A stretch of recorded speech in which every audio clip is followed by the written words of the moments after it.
Just don't go with the flow. Make your own niche. What are you good at?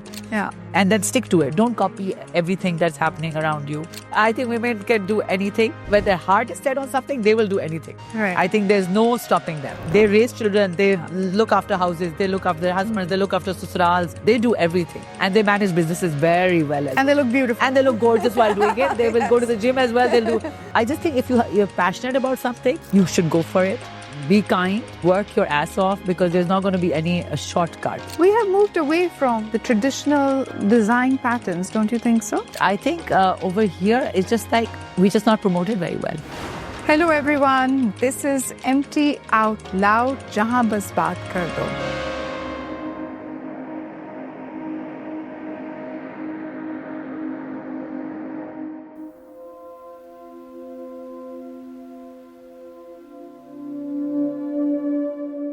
Hello everyone, this is Empty Out Loud, Jahan Bas Baat Kar Do, and I am Alia Agha.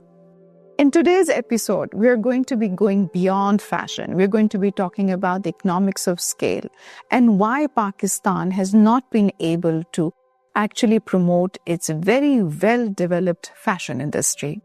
Our guest today is Sara Raza, a designer as well as an entrepreneur who took the business many notches up and opened a multi-designer brand store. Welcome, Sara, to Empty Out Loud podcast. Thanks, you. It's a pleasure being here. Thanks for having me. Sara, you not only built a design identity, but you took it many notches up and you actually established a multi-brand store. So what was the point from a designer that you wanted to grow as an entrepreneur? It was a journey that actually I think it wouldn't have happened if it was for my family. It became a family business.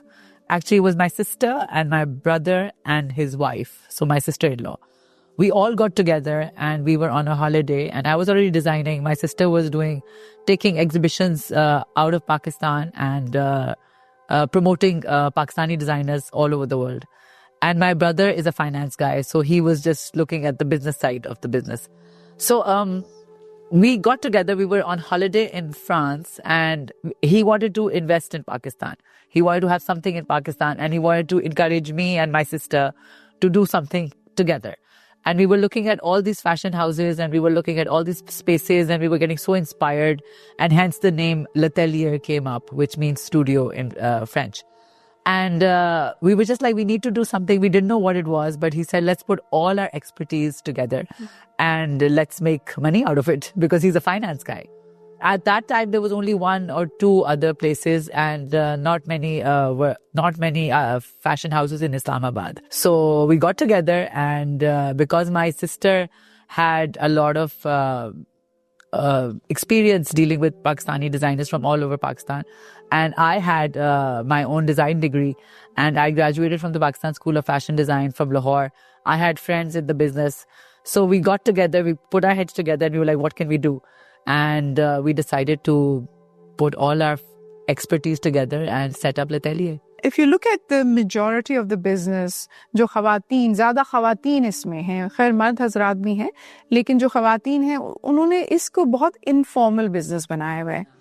तो जब आप multi brand store बना लेते हैं, तो ज़ाहिरी बात है, you had given rags to many of these ladies who and also other designers who were doing informal sort of business, right?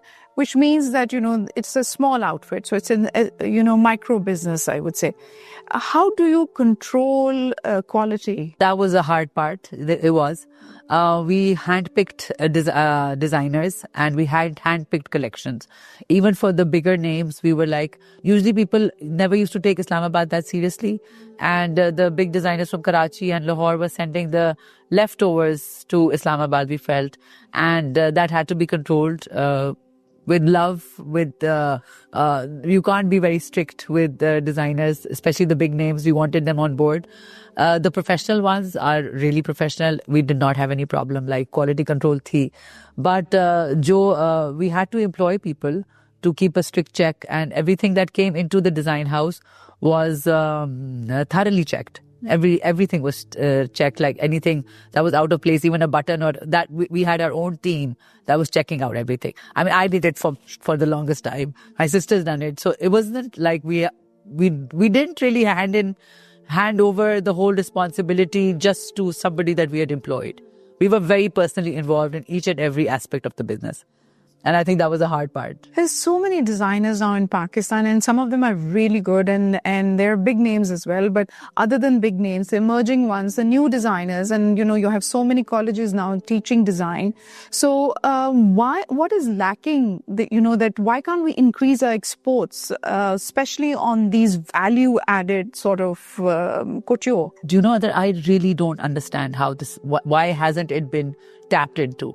Designers themselves who are like HSY and big names who are just going and doing their own exhibitions, and they are doing really well all over the world. But there isn't a proper outlet that and an export business that you can just there's what do you call a local board or something that sits and they'll help you expand your business. I don't know why not. I wish I knew more about this. But I mean, there should be, if there's a fashion show, industry should be invited from abroad, and they should be shown the collections. It should work like the West, where fashion houses pick up collections and they stock them all over the world. Like Bloomingdale's does it, like, Saks does it. But we don't have that kind of outlet. For some reason, something is lacking. Maybe I don't know personally for sure, but I know that it is tough. So let's say that, people like you who are a big voice in this community, there are, as you just gave examples of other countries, आपका New York Fashion Week होता है, आपका Paris Fashion Week होता है, London Fashion Week होता है, और जैसे आपने कहा कि बड़े-बड़े स्टोर्स आते हैं और वो डिजाइन्स को पिक करते हैं और वो क्वांटिटीज में फिर ऑर्डर करते हैं. बिल्कुल. हमारे यहाँ जैसे बहुत डिजाइनर्स हैं और they are reasonable as well. If you look at it, I think if we look at the prices of these couture designs anywhere in the world by other designers, they're far more expensive. Definitely. हमारे उससे कम है. Profit margins उनके लिए भी ज़्यादा हैं. बिल्कुल. Is it our designs? Is it specific for bridals and marriages that we have this problem? Because some of our designers did go. They did go. Like Hussein Rihar, the youngest, I mean, he's fabulous. He just showed at Paris Fashion Week. So I don't know exactly. I'm sure, I don't know how he went. I don't know if it was personal. I don't know if it was through our, I don't know who took him. I think it was, mostly what I've seen is most designers do get, Paris Fashion Week पे आप ऐसे ही नहीं जाके दिखा सकते कपड़े. It has to be an invitation. There has to be a proper collection that is shown. And there are just a few that are so professional who are actually going to do that. But I don't think it's, the economic conditions of the country has really tapped into this space, because I think we can do really well. So if we look at it that, since you went out and you made a multi-brand store, what were the issues that you were facing? For example, was it, financing? Okay, your brother was managing the financing. Managing finance. लेकिन बहुत सी ख़वातीन हैं जो ये करना चाहती हैं और उनकी families उनको support नहीं करती हैं. Husbands कहते हैं चलें जी जो आप बना रही हैं वही बनाती रहें आप. But they have the potential to go really big. They have dreams. They have already imagined and envisioned themselves, to hit different markets. But what were the main things? I mean, was it property, rents, taxation? Running a business for mostly women in Pakistan is just hard work. It was a pain. It was just so horrible. And like, everybody says, why did you downsize? I'm like, thank God we downsized. I'm so happy that we did now. Looking in hindsight, I mean, we made a huge store. We made a huge store in Lahore. We made money. We made a lot of great friends. We made great connections. But the thing is that I think idhar jo hua tha Islamabad mein, where it was shut down, the police actually came and shut down the business because residential areas mein business nahi karne de rahe the. और वो कह रहे थे, this was I think in 2016 or 17, and they said कि कोई resident, and you know what the women liked to come to the store, we gave them an experience. It was a shopping experience. It wasn't going into a plaza which our plazas are up to develop ho gaye, but at that time, there was nobody wanted to walk into a store where niche naan wala bhi baitha hua hai, wo chai wala bhi baitha hua hai. So, they were not comfortable. Women were comfortable coming and parking their car in a private residential area. We had a coffee shop. It was mostly run by girls, right? And I think women just loved, they brought their kids, it became a meeting spot. So that's what they loved.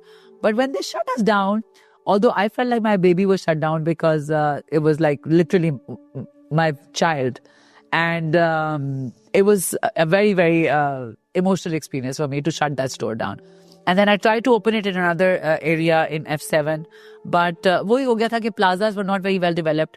The lifts were not very clean. Women did not want to come up and down. They just wanted to park their car, come into a shopping experience. And that is what our plan was when we launched. It has to be an experience. Like there was a salon there. People used to come and get their blow dries. Girls used to come and get their manicures and pedicures. It was a whole experience. But when that was shut down, and the rents just are exorbitant. Yes. Little shops have such exorbitant rents that it just didn't make any sense. So, the electricity bill for a commercial place, everything, it went haywire. It just didn't make sense. And my brother then was like, you have to call the shots. So, my sister got a job in Dubai. My brother started a family. And I was like, this was a 4-man show. It can't be a 1-man show. So it was a very tough call, but we had to downsize. Pehle we just shut the Lahore store, then we shut the Islamabad store. And, it's just like, it's not a very healthy working environment here. You had your ecosystem kind of there with your family, your brother, your sister, yourself, and everybody was pitching in, right, for this business to grow. But if we look at it from the perspective that we want fashion industry of Pakistan to be able to export, what ecosystem do we require? Do we need banks to seriously take women designers, or I don't know how far the chambers are actually assisting this, and then also the commerce industry, ministry and the commercial attaches at various embassies around the world, Pakistani embassies.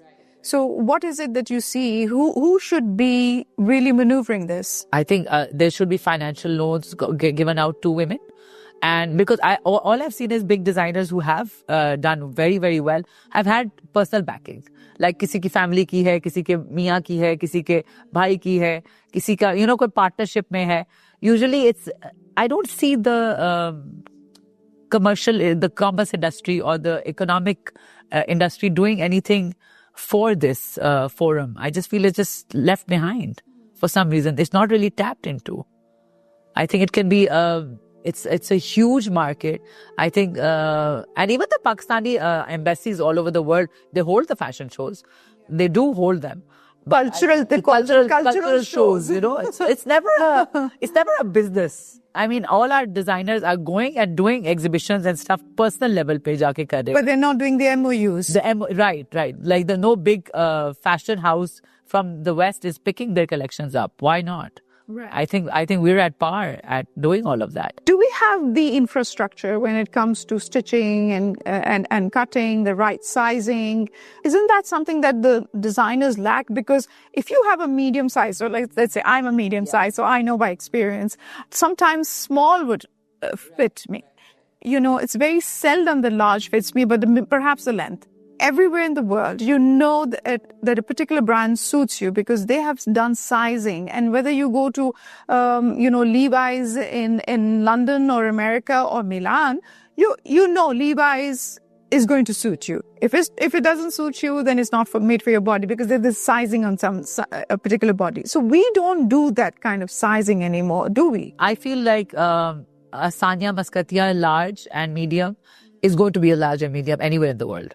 If she's giving it out in London and she's giving it out in Pakistan, the small and medium will be similar because they are following a certain standard. Yeah, I know that Nomi Ansari, if he's going to cut a pattern, he's going to cut it accordingly to a small, and the on his website, the exact sizes, the measurements will be given. So the big names are doing it the proper way. Yeah, I wouldn't say that they're not. And I feel the stitching and the quality is controlled. It's quite like well done. But like the small labels, I would call myself a small business as well, because it just suited me. It suited my lifestyle. Once I gave up the big store, it just suited my lifestyle. I like keeping it small. I like keeping it home based. I do, and now I'm stocking at another store. It's called Ensemble, and it's convenient for me. But I just feel that some people who want to go really big, they have to follow a standard, which has to be like quality control has to be obviously in my own business, I have to, it's my name, you see, but it's small. It's a small business then. But I did the big thing. I think I did the big thing and you downscaled. I downscaled and I'm very happy to do that.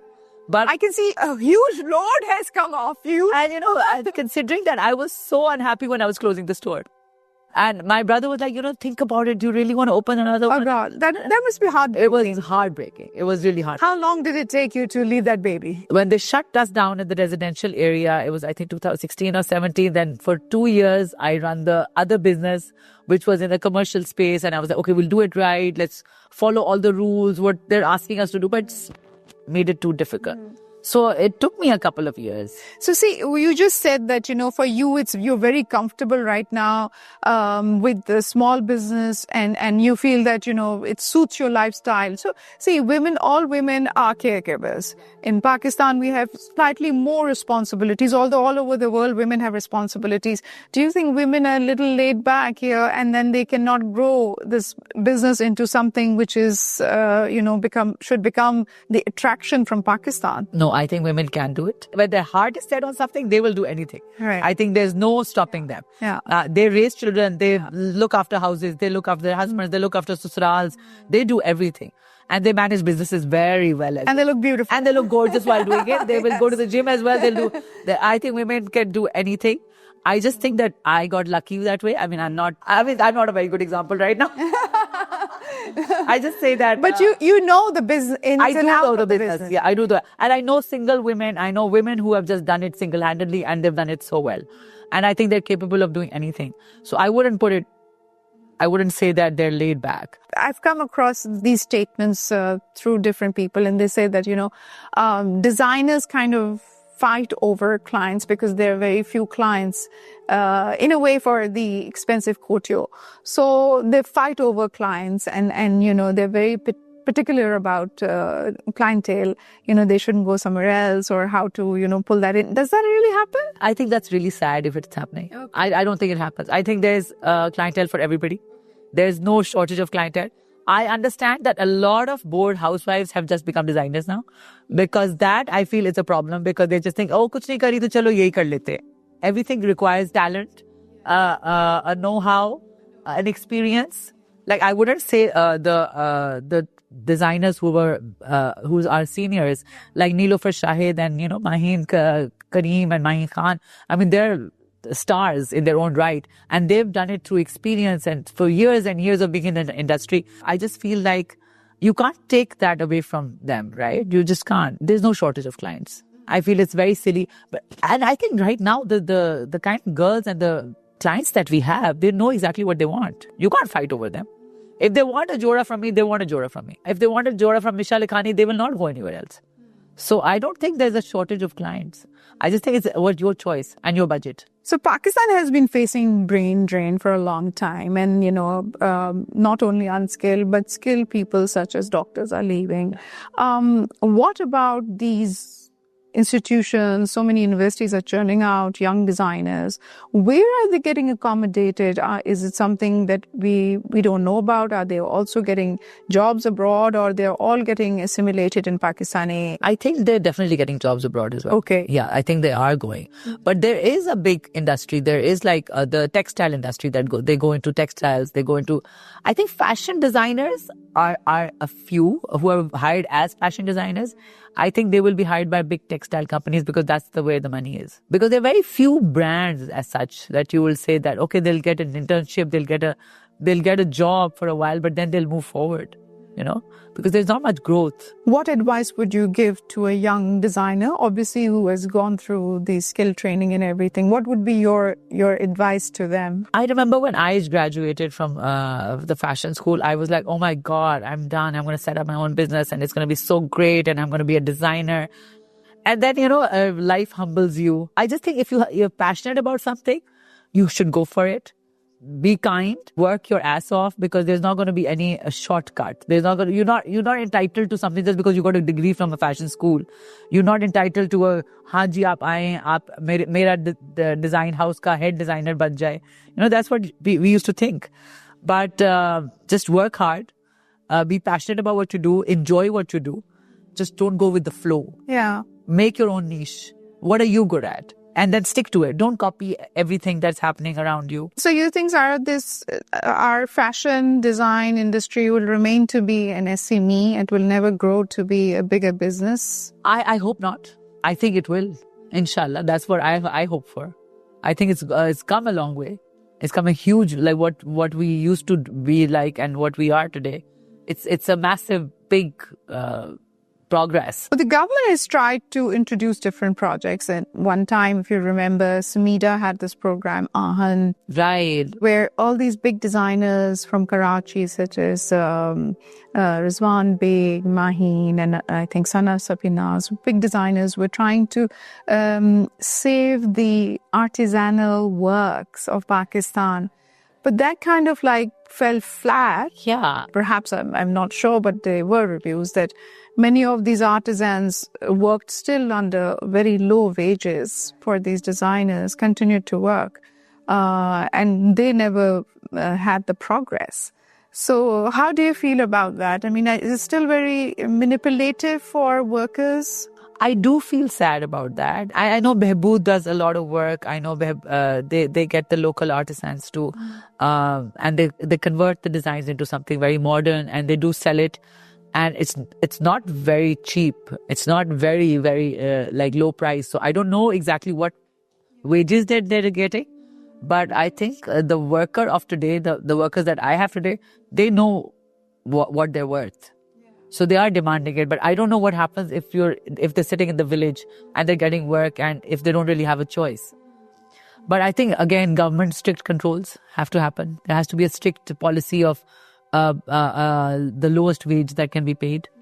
And there has to be somebody who's sitting on top and, Very true. But if you see, our neighboring countries, they have done very well in promoting their artisanal work. So, for example, if it's a Banarsi sari, they would promote it all over the world, the weave and how the design and each pattern or each motive is coming out of an ethos, a principle or a story.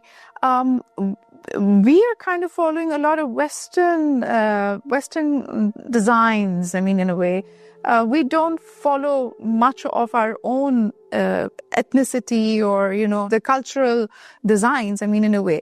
आप देखिए अगर हमारे जो wedding dresses भी हैं, वो इतने complicate हो गए हैं कि आपको कोई motive उसमें सच नहीं दिख रहा होता. चटापटी का हमारा सारा system खत्म हो गया. कुछ designers जो हैं बाहर जो बैठे हैं, coming from other neighboring countries, they've been able to incorporate that, and it's interesting to see कि वो हमारे भी मुल्क में बिक रहे हैं.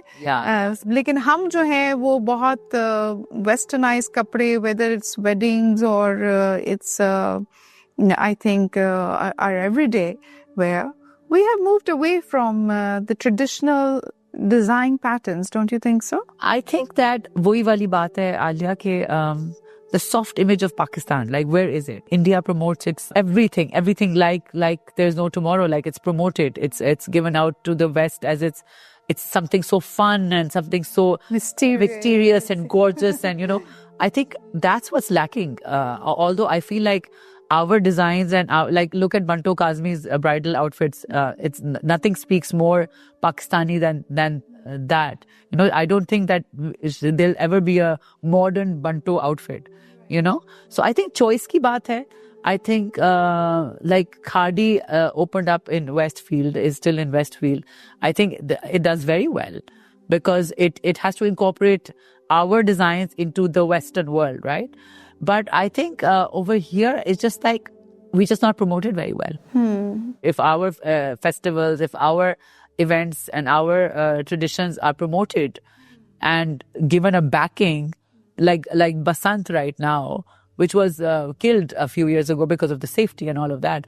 But we need to promote our culture, So you think security is a big issue? It is a big issue. I think in our country, first things first, it's happened. Security has played such a role that bichare kya kare? So let's do a rapid fire session. Okay. Okay, cool. Morning person or night creator? Night, definitely night. Tea or coffee during deadlines? None. Really? None. Oh, you're high on life. Yeah. One habit that kept you same during tough business days? My children.